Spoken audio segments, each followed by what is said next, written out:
Assalamualaikum warahmatullahi wabarakatuh. Selamat datang di kelas bahasa Inggris. Selamat belajar, selamat mengikuti pelajaran, dan jangan lupa kerjakan latihan-latihan yang sudah saya berikan. Supaya lebih jelas, kalian simak penjelasan berikut. Terima kasih. Oke, baiklah. Assalamualaikum warahmatullahi wabarakatuh. Materi bahasa Inggris minggu ketiga itu tentang to state rule and obligation. To state rule and obligation itu di sini ada poin-poinnya. Yang pertama itu adalah untuk menyatakan kewajiban atau keharusan, dan itu menggunakan model must and must not. Nah, obligation itu sendiri adalah situasi di mana kita harus melakukan sesuatu karena itu adalah tugas kita atau yang kita janjikan karena sebuah aturan. Kemudian yang ketiga, ketika kita mengungkapkan keharusan dalam bahasa Inggris, kita menggunakan kata yang ada di bawah ini, have to dan must. Tapi yang akan kita pelajari adalah poin yang kedua, must ya.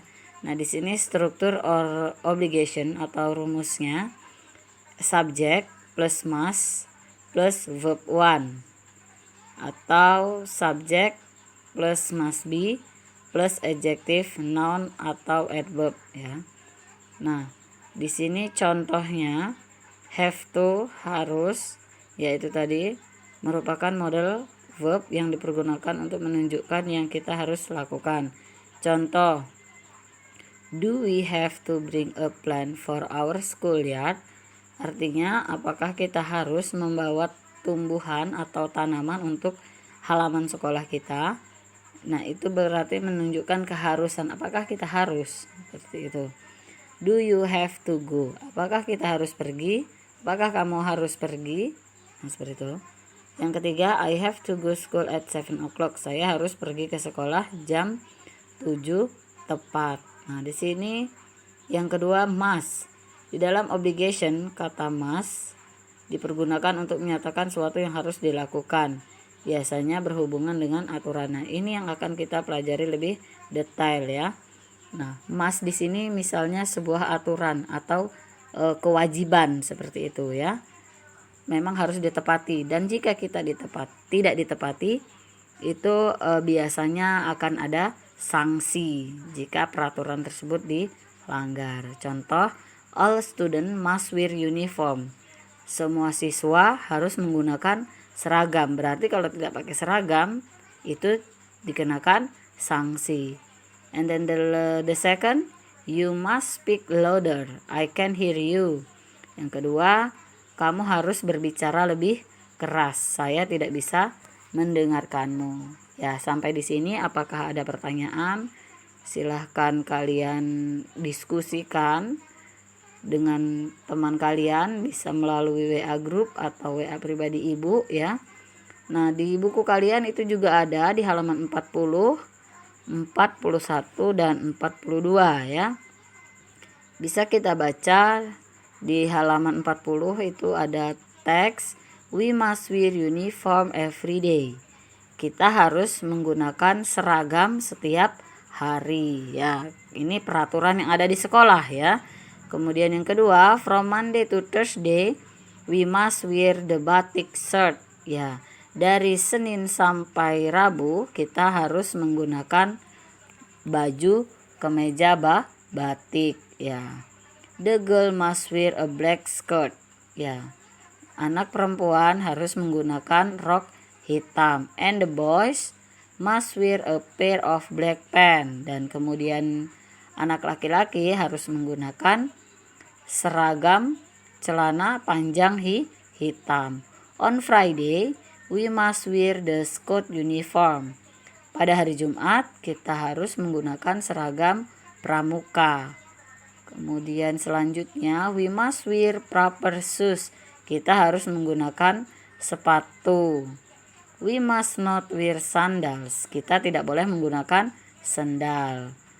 A t-shirt or casual wear at any place and at any time during the school hours ya. Kemudian kaos atau baju casual lainnya itu tidak dipergunakan untuk di sekolah, atau selama pembelajaran di sekolah itu tidak diperkenankan digunakan. Nah, ini adalah sebuah peraturan biasanya yang ada di sekolah. Oke, baik. Selanjutnya, we must not be late to school. Kita tidak boleh terlambat datang ke sekolah. Ya, ini masih sama juga peraturan-peraturan yang ada di sekolah. Kalian bisa baca sendiri. Nah, kalau kalian tidak tahu artinya, kalian boleh cari di kamus. Kemudian kalian boleh cari referensi yang lain dari Google ataupun dari yang lain. Nah, ini yang must not. Must not ini artinya tidak harus ya. We must not litter ya. Kita tidak boleh merasa kecil seperti itu.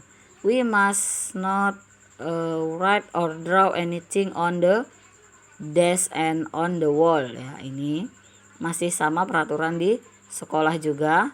Kita tidak boleh membuat gambaran atau coretan di meja dan di dinding. Ya, itu adalah suatu peraturan di sekolah. Kalian misalnya mau buat peraturan di rumah. Di rumah kita membuat peraturan, saya harus bangun pagi dan mencuci dan menyapu dan apa. Nah, itu adalah peraturan-peraturan yang bisa kalian buat di rumah. Dan ketika dilanggar itu ada sanksinya.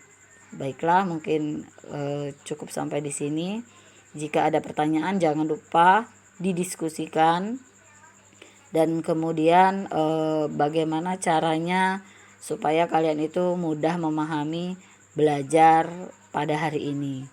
Oke, jika ada pertanyaan kalian langsung saja chat di WA pribadi saya. Kemudian mungkin cukup sampai di sini materi yang bisa saya sampaikan.